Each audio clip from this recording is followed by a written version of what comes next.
sa akin nagmamahal, tutupad sa aking aral, ama't ako'y mananahan.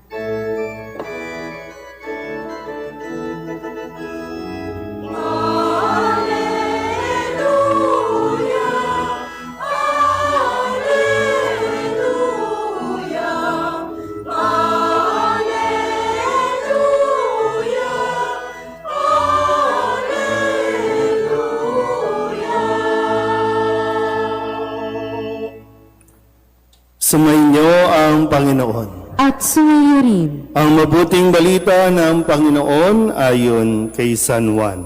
Papuri sa iyo, Panginoon.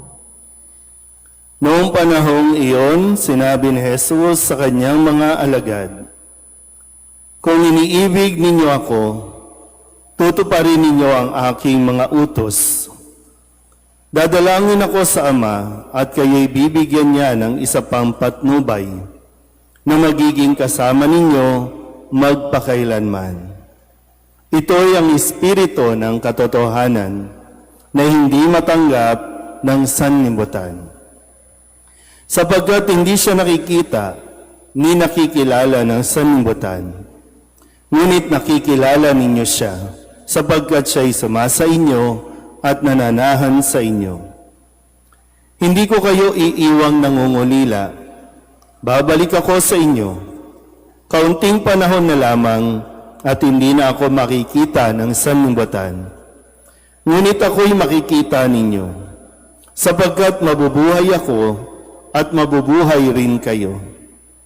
Malalaman ninyo sa araw na yaon na ako'y sumasa Ama. Kayo'y sumasa akin at ako'y sumasa inyo.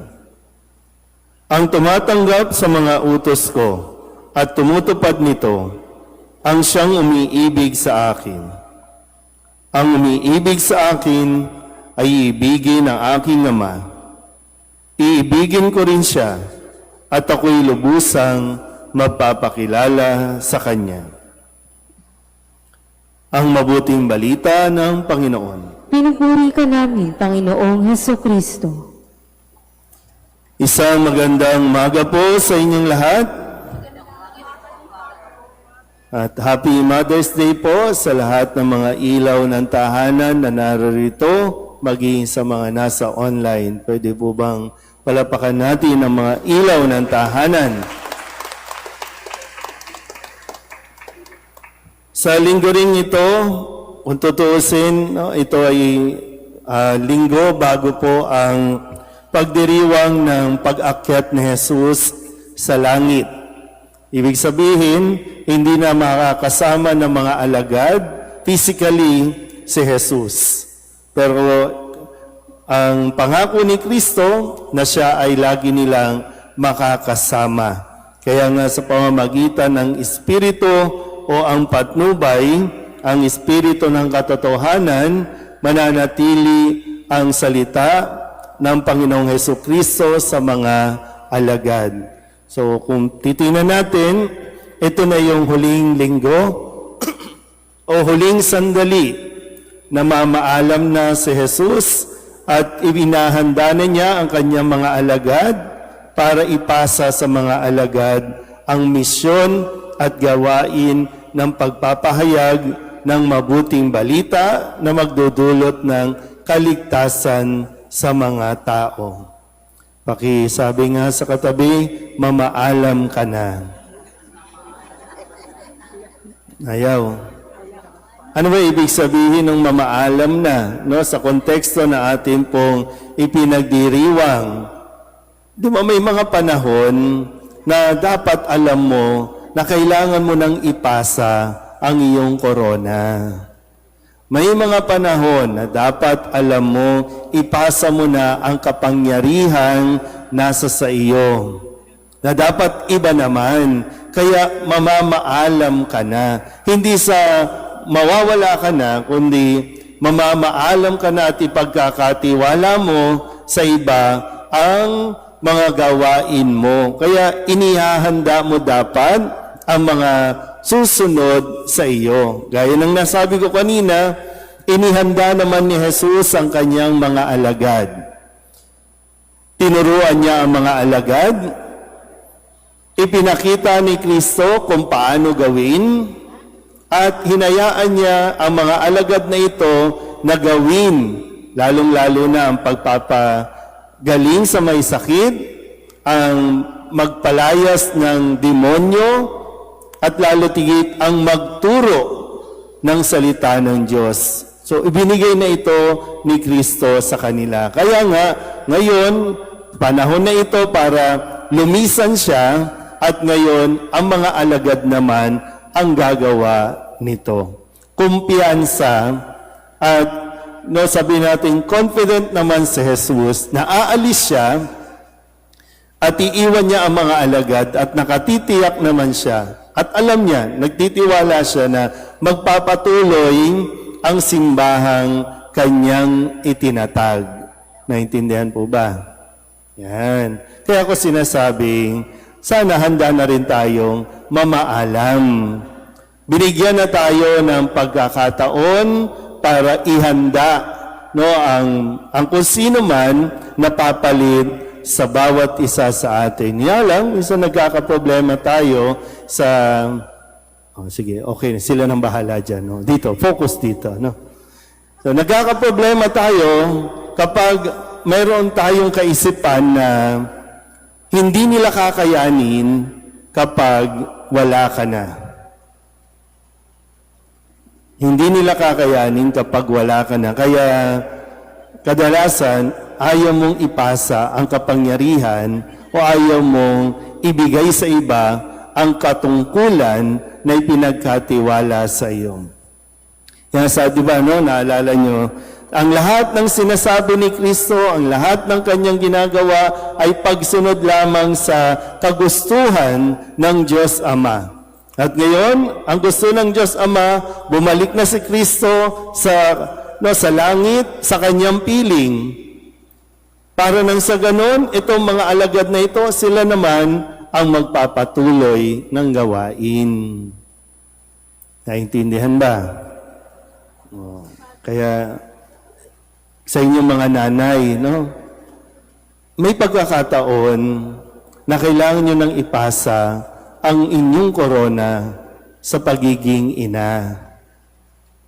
Pero bago yan mangyari, ang tanong, mga nanay, inihahanda nyo na ba ang inyong mga anak? Uy. Yung mga basic, alam niyo yung mga basic, di ba? Yung, tinuruan niyo ba silang maglinis ng bahay? Tinuruan niyo ba silang magluto? Tinuruan niyo ba silang maglaba? Minsan nga lang, mag-ooperate na nga lang ng washing machine, hindi pa alam. Mag-aasawa na yung anak mo, wala ka pang naituturo. Paano susurvive yan? Yung paniniwala mo na hindi sila mabubuhay pag nawala ka. Mabubuhay sila kahit wala ka. Maghihirap na lang sila. Pero mabubuhay sila. Eh, yun nga lang, late na. Bago pa ma-realize, late na. Kung maghahabol sila ngayon. Alam ko hindi madaling maging nanay, kasi mula sa tiyan pa lang, inihahanda mo na sila para sa isang misyon na nakalaan sa kanila. Sa tiyan pa lang. Kaya medyo, tingnan nyo rin, maganda sa pagdiriwa ngayon ng araw ng mga ina, magkaroon din ng self-evaluation. Kamusta ba ako bilang isang ina? Kasi ito yung misyon na binigay sa iyo ng Diyos eh. Ito yung responsibilidad na ipinagkatiwala sa iyo ng Diyos. Kaya huwag niyo masyadong, minsan kasi kala niyo yung pagmamahal, ini-spoil ninyo ang mga bata, pero mas nagiging mahina sila. Hindi yung, minsan akala niyo, sasabihin niyo, mahal ko kasi ang aking pamilya, mahal ko kasi ang aking mga anak, kaya ako na lang ang gagawa ng lahat. O nasanay, matatanda na, hindi pa marunong sa gawaing bahay.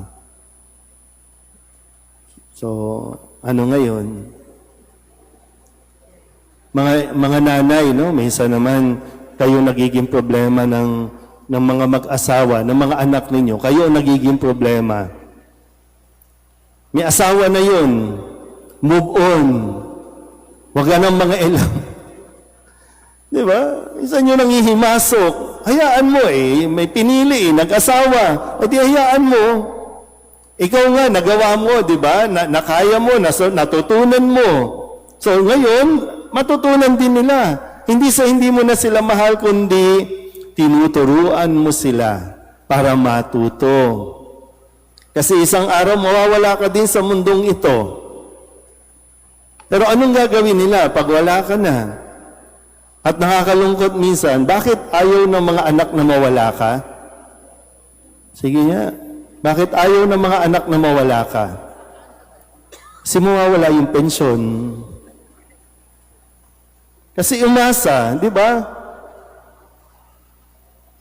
Natuto lang umasa. Laging nakasandal sa iyo. Kasi hindi natin tinuruan.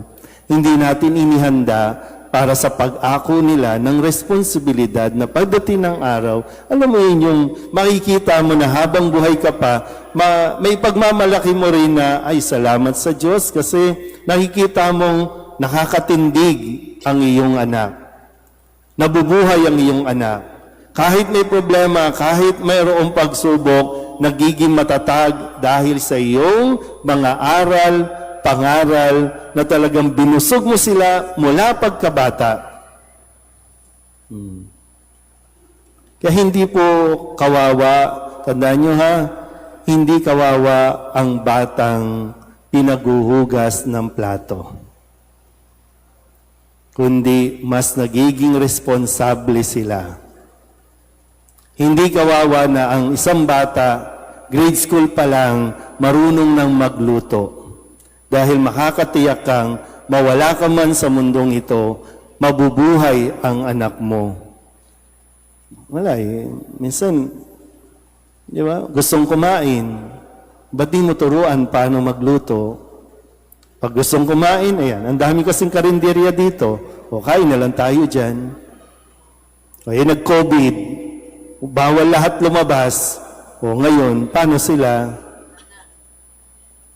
Noodles na lang, lagyan ng tubig. Magpapakulo na nga lang ng itlog. Walang tubig. Nangangamoy na, tutong na yung itlog. Nakalimutan lagyan ng tubig. Sunga-sunga. Diba? So, ganun po, no? Yung aral na matututunan natin dito, maging si Kristo. Tandaan niyo po ha, ipinagkatiwala niya sa kanyang mga alagad. Pero bago yon, bago siya mamaalam, inihanda naman niya.